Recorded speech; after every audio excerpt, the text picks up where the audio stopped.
Monsieur le Président, distingués membres du Conseil, l'histoire nous convoque aujourd'hui ici dans cette enceinte où se scelle le destin des nations. Elle ne tolère ni l'indifférence ni l'hésitation. Ce que traverse la République démocratique du Congo n'est pas un conflit parmi d'autres, mais une agression délibérée et méthodique contre un État souverain. Une violation flagrante des principes fondateurs de cette organisation et une atteinte intolérable à la paix et à la sécurité internationale.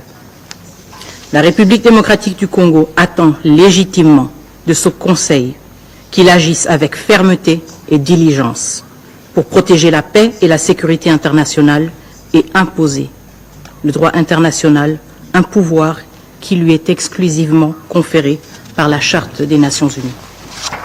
Monsieur le Président, en cet instant même, alors que je me tiens devant vous, une attaque d'une gravité inouïe se déroule sous les yeux du monde. De nouvelles troupes rwandaises ont franchi les bornes 12 et 13 du poste frontalier séparant Goma de Gisenyi, pénétrant sur notre territoire en plein jour, dans une violation ouverte et délibérée de notre souveraineté nationale. C'est une agression frontale, une déclaration de guerre qui ne se cache plus derrière des artifices diplomatiques. À Goma, les forces armées de la République démocratique du Congo, soutenues par les troupes des Nations Unies et de la SADC, défendent la ville et sa population sur plusieurs fronts, avec la bravoure et la détermination que seule la juste et noble cause de défendre son droit légitime d'exister peut insuffler. Mais ce combat ne se limite pas au champ de bataille. Plus de 3 millions de civils, ainsi que des humanitaires, sont pris en otage par les agresseurs, utilisés comme des boucliers dans une stratégie cynique de terreur et de chaos. Les signes ne trompent pas, le Rwanda se prépare à orchestrer un carnage à ciel ouvert, avec une brutalité qui rappelle les heures les plus sombres de notre histoire. Il est impératif que les combats cessent immédiatement. Chaque heure qui passe rapproche notre région d'une tragédie d'une ampleur insoutenable. Nous refusons de voir se répéter le cauchemar de 1996, ce chapitre sombre de l'histoire africaine que nous pensions clos. Aujourd'hui, les victimes ne sont pas seulement congolaises. Cette attaque est dirigée contre l'Afrique tout entière, que dis-je, contre l'humanité entière. Les balles rwandaises frappent indistinctement les Sud-Africains, les Tanzaniens, les Malawites, les Burundais, les Uruguayens, tous frères et sœurs venus pour la paix. Et que dire de vous, membres de ce Conseil? Cette agression ne vise pas seulement la République démocratique du Congo, elle est dirigée contre vous. Votre mission, contre vos soldats de la paix que vous avez mandatés pour protéger et non pour être pris pour cible. Laissez-moi être clair, chaque minute qui passe sans action décisive de ce Conseil est une victoire pour l'agresseur. Chaque hésitation fragilise la crédibilité des Nations Unies et condamne des innocents à l'indicible. Monsieur le Président, Mesdames et Messieurs, le monde vous regarde, il est temps d'agir. Depuis le 6 janvier 2025, les forces de défense du Rwanda et leurs supplétifs du M23 intensifient leurs attaques en violation flagrante du cessez-le-feu du 4 août 2024, occupant les localités stratégiques telles que Katale, Louchébéré, Massissi Centre, avant de progresser vers Bweremana, Minova et Kalungu. Ces attaques aggravent une situation humanitaire déjà catastrophique, provoquant le déplacement de millions de Congolais et visant à chasser les civils de leurs foyers pour établir une administration parallèle et modifier la configuration de la région. À Goma, les RDF ont délibérément coupé les lignes d'approvisionnement en électricité et en eau, bloqué les routes d'accès stratégiques et utilisé les brouilleurs GPS mettant en danger les vols civils et humanitaires. Le 19 janvier 2025, l'hôpital de Médecins sans frontières à Massissi Centre a été frappé par une roquette, blessant 2 humanitaires. Ces actes, comme les attaques répétées contre les camps de déplacés, illustrent une violation manifeste du droit international humanitaire et révèlent l'objectif des RDF et du M23. Semer la terreur et paralyser l'assistance humanitaire. Nous mettons en garde contre le piège du prétexte fallacieux, avancé par le gouvernement rwandais, qui brandit la protection d'une de nos nombreuses minorités comme justification de son ingérence. La réalité est tout autre. Aujourd'hui, dans les camps de déplacés congolais, les victimes sont de toutes les ethnies, y compris les Tutsis congolais qui subissent le même sort tragique que leurs concitoyens face à la violence des forces armées rwandaises et du M23. Alors que nous faisons face à cette catastrophe humanitaire, il est clair que cette crise est directement liée au pillage économique de notre pays. Le dernier rapport du groupe d'experts des Nations Unies révèle l'ampleur du pillage orchestré par le Rwanda. Chaque mois, plus de 150 tonnes de coltan sont illégalement extraites et acheminées vers le Rwanda, où elles sont frauduleusement étiquetées pour l'exportation. Ce commerce illicite compromet la souveraineté de la RDC et finance directement les activités militaires des forces armées rwandaises et du M23. À Rubaya, le site le plus grand d'exploitation de coltan de la région, les RDF et le M23 ont établi une administration parallèle, exploitant nos ressources et imposant leur contrôle sur les populations locales en toute impunité. Ces activités doivent être sanctionnées. Cependant, cette exploitation illégale n'est qu'un aspect de l'agression menée par le Rwanda. Depuis le début de leur campagne de terreur en 2022, les RDF et le M23 ont systématiquement ciblé les forces de maintien de la paix. Le 24 janvier 2025, le général-major Peter Chirimwami Nkuba, gouverneur militaire du Nord Kivu, a été lâchement assassiné par les forces armées rwandaises alors qu'il commandait sur la ligne du front. Le 25 janvier, 9 soldats sud-africains, 3 soldats du Malawi et 1 soldat uruguayen ont été tués dans des affrontements avec le Rwanda et le M23. Un char des Nations Unies a été incendié, marquant un nouveau seuil dans l'hostilité ouverte envers les institutions multilatérales. Par ailleurs, une compagnie de casques bleus tanzaniens à Kanyabayonga reste jusqu'à présent encerclée et coupée de tout approvisionnement par les RDF et le M23. Le dernier rapport du groupe d'experts révèle également l'utilisation par les RDF et leurs supplétifs d'un arsenal sophistiqué. Missiles solaires, mortiers guidés par GPS et missiles anti-chars. Ces violations flagrantes du régime d'embargo sur les armes et le droit international humanitaire menacent gravement la paix et la sécurité de la région des Grands Lacs. Ces 3 dimensions, humanitaire, économique et sécuritaire, révèlent une réalité incontestable. Une agression systématique et coordonnée contre la République démocratique du Congo par le Rwanda. Monsieur le Président, distingués membres du Conseil, le processus de Luanda, conçu pour offrir un cadre de résolution pacifique, a été saboté par l'intransigeance du Rwanda. Chaque engagement pris à Luanda a été piétiné, à commencer par le cessez-le-feu du 4 août. Aussi, depuis l'établissement du mécanisme de vérification ad hoc renforcé à Goma le 5 novembre 2024, le Rwanda n'a jamais envoyé ses 3 experts militaires pour superviser la mise en œuvre du dit cessez-le-feu. Rappelez-vous, lors de notre dernière réunion du 8 décembre dans cette salle, le représentant permanent du Rwanda avait affirmé que les experts étaient en route pour Goma. Aujourd'hui, 82 jours plus tard, ils ne sont toujours pas arrivés. Le 15 décembre, le Rwanda a sciemment saboté le sommet convoqué par le facilitateur du processus de Luanda, son Excellence João Lourenço, en ignorant son invitation. Et le 23 janvier, le président du Rwanda a surpris le monde entier en sollicitant la médiation de la Turquie, s'éloignant ainsi des principes de solutions africaines aux problèmes africains.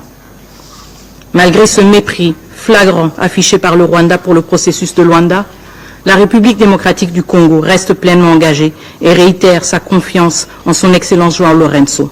Ce processus, endossé par l'Union africaine, demeure le seul cadre légitime pour une solution politique au conflit entre la République démocratique du Congo et le Rwanda. Ce cadre, exclusivement interétatique, ne saurait inclure des acteurs non étatiques ni les élever au même rang que des États souverains. La République démocratique du Congo rejettera toute tentative d'inclusion du M23 dans le processus de Luanda, l'orientant plutôt vers son cadre légitime, le processus de Nairobi, sous la facilitation de son Excellence Uhuru Kenyatta. La République démocratique du Congo renouvelle toute sa confiance en lui et rejette toute tentative visant à diluer les efforts de la médiation. Monsieur le Président, distingués membres du Conseil, malgré les alertes répétées du gouvernement congolais depuis 3 ans, ce Conseil est resté passif. Ce Conseil ne peut se contenter de déclarations de préoccupation ou de rester simplement saisi de la question. Son mandat, son devoir est de protéger la paix et la sécurité internationale, de défendre la vie humaine sans distinction d'origine, de race, de religion ou de genre. Ce Conseil est le garant de l'espoir et de la foi en des jours meilleurs, des jours de paix, de développement et de prospérité. C'est pourquoi nous appelons ce Conseil à agir de manière décisive et immédiate, conformément aux preuves accablantes fournies par le dernier rapport du groupe d'experts. Voici les actions concrètes que nous exigeons. Le Conseil de sécurité doit ordonner immédiatement la fin des hostilités par le Rwanda et exiger le retrait immédiat des troupes rwandaises présentes sur le territoire congolais. Le Conseil de sécurité doit imposer des sanctions ciblées, incluant le gel des avoirs et l'interdiction de voyager, non seulement contre les membres identifiés de la chaîne de commandement des forces armées rwandaises, mais aussi contre les décideurs politiques responsables de cette agression. Le Conseil de sécurité doit imposer un embargo total sur les exportations de tous les minerais étiquetés comme rwandais, en particulier le coltan et l'or, afin de mettre fin à l'exploitation illégale des ressources naturelles de la République démocratique du Congo. Le Conseil de sécurité doit révoquer immédiatement le statut du Rwanda en tant que contributeur de troupes aux missions de paix des Nations Unies. Il est inconcevable que ce même pays qui contribue aux missions de la paix des Nations Unies est celui qui participe maintenant, activement, directement, aux attaques contre les soldats de la paix. Le Conseil de sécurité, finalement, doit instaurer un régime de notification systématique pour toute vente et transfert d'armes au Rwanda par les États membres ou des entités privées.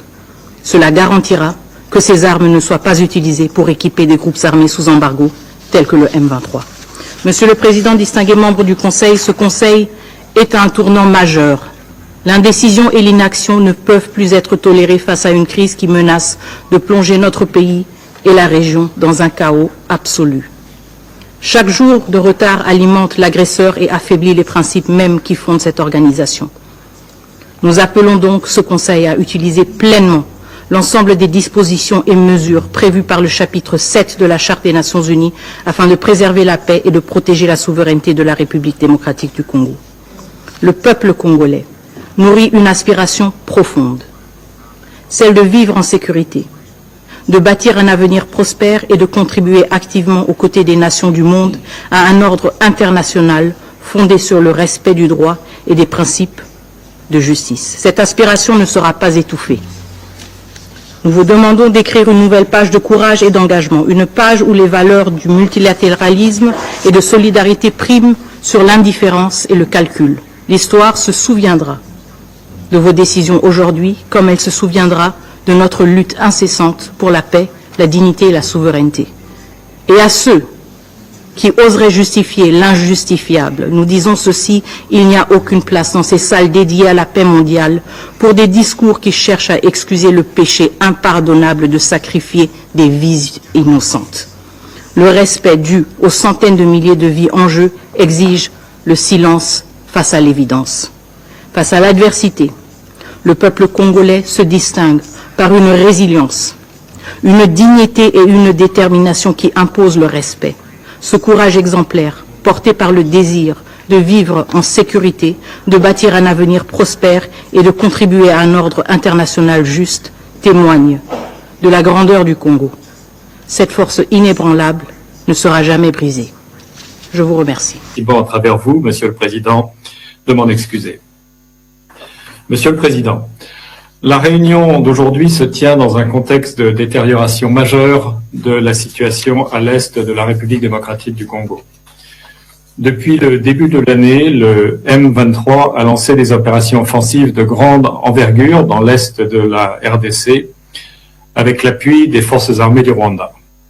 Ces actions leur ont permis d'étendre leurs gains territoriaux de manière significative en l'espace de quelques semaines, tout en ouvrant un nouveau front dans le sud Kivu, d'où la MONUSCO s'est retirée le 30 juin 2024. Les Nations Unies sont profondément préoccupées par la reprise des hostilités qui a entraîné la prise de Saké, une localité stratégique située à quelques kilomètres de Goma, menaçant directement des millions de civils et les casques bleus déployés avec le mandat d'assurer leur protection physique. À cet égard, je me réfère à la déclaration du secrétaire général sur ce sujet qui vient d'être publiée et je me permets d'inviter les membres du Conseil et les autres participants à la consulter. Monsieur le Président, Mesdames et Messieurs les membres du Conseil, sachant que le sort de Goma et de ses millions d'habitants n'est pas encore déterminé, la MONUSCO s'est efforcée de s'acquitter de son mandat de protection des civils, bien souvent moyennant un coût important, tout en mettant tout en œuvre pour garantir la sûreté et la sécurité du personnel. À cet effet, ces positions ont été renforcées en coordination avec les FRDC et la SAMIDRC afin d'empêcher que les M23 ne progressent encore vers Goma. Des mesures ont aussi été prises pour garantir le réapprovisionnement rapide des contingents de l'ONU basés dans les zones contrôlées par le M23, notamment Jiwanja, Kayambayanga et Kichanga. La mission a activé ces mesures d'urgence afin de faciliter les opérations Casevac et Medevac telles que prévues. Madame Bintou Keïta vous fournira davantage de détails sur les mesures prises par la mission pour s'acquitter des responsabilités qui lui incombent, tout en mettant tout en œuvre pour garantir la sûreté du personnel de l'ONU et de ses installations. Monsieur le Président, en ces heures critiques, sachant que la vie de nombreux civils casques bleus sont menacés, le respect du mandat du Conseil par ailleurs menacé, la MONUSCO demeure déterminée à préserver son mandat en dépit des difficultés. Merci. Monsieur Lacroix pour son exposé. Et je donne maintenant la parole à Madame Bintou Keïta.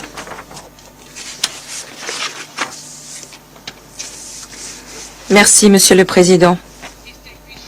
Mesdames et Messieurs les membres du Conseil de sécurité, merci d'avoir convoqué cette séance d'urgence afin de nous permettre d'aborder les faits nouveaux alarmants survenus dans l'est de la RDC. Le 23 janvier, le gouverneur militaire du Nord Kivu, le général Peter Chirimwani, a été blessé sur le champ de bataille. Il est ensuite décédé. À ce jour, la MONUSCO a perdu 3 casques bleus qui essayaient de protéger Saké et Goma contre le M23. Je tiens à adresser toutes mes condoléances à la République démocratique du Congo, à son gouvernement, à sa population, ainsi qu'au gouvernement des pays qui fournissent des contingents, ceux qui ont perdu la vie dans le cadre de l'exécution de la mission, du mandat de la mission. Je souhaite aussi un prompt rétablissement aux blessés, y compris nos 11 casques bleus de la MONUSCO. Aujourd'hui, bien que la MONUSCO appuie les efforts sur le terrain, la FRDC, les M23 et les forces rwandaises ont pénétré le site de Munigi, ainsi que les abords de la ville de Goma, entraînant la panique et la fuite des populations. Les routes sont bloquées, l'aéroport ne peut plus être utilisé aux fins des évacuations ou des efforts humanitaires. Le M23 a déclaré l'espace aérien de Goma fermé. En d'autres termes, nous sommes pris au piège. Je demande au Conseil d'agir maintenant pour préserver la population civile, les travailleurs humanitaires et l'ensemble du personnel de l'ONU.